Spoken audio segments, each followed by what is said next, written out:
Also, some news this morning out of North Korea, because North Korea is greeting the start of the South Korea's Winter Olympics by showing off its military might.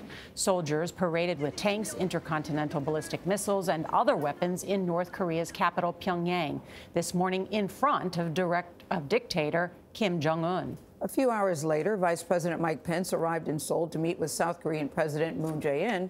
He repeated President Trump's call for North Korea to give up its nuclear weapons. Ben Tracy is at the Games in Pyongyang with a message behind North Korea's display. Ben, good morning.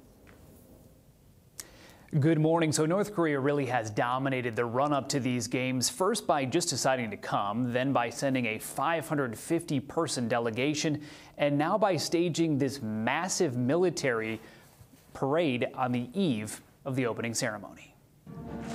North Korea put on a major show of force for the 70th anniversary of the founding of its army.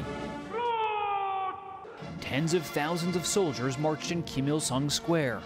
It also proudly paraded many of its weapons of war, including 2 different versions of its intercontinental ballistic missiles, believed to be capable of striking the United States.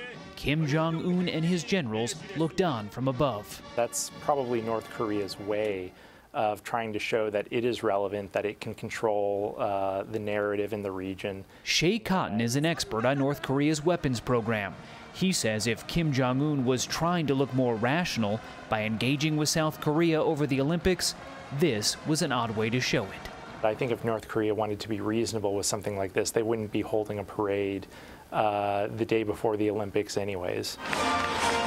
During Vice President Mike Pence's visit to Japan, he told hundreds of U.S. military personnel at Yokota Air Base that military action against North Korea is possible.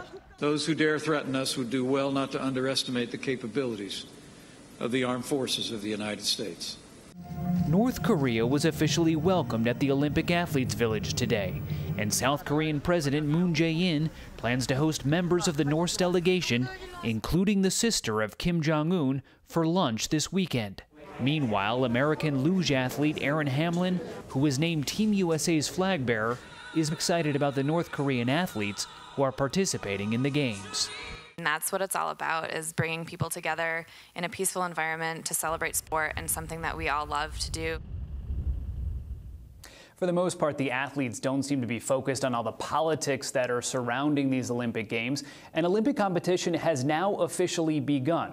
Today, the American curling duo of Matt and Becca Hamilton, they are brother and sister, they trounced the Russians 9-3 in their opening match.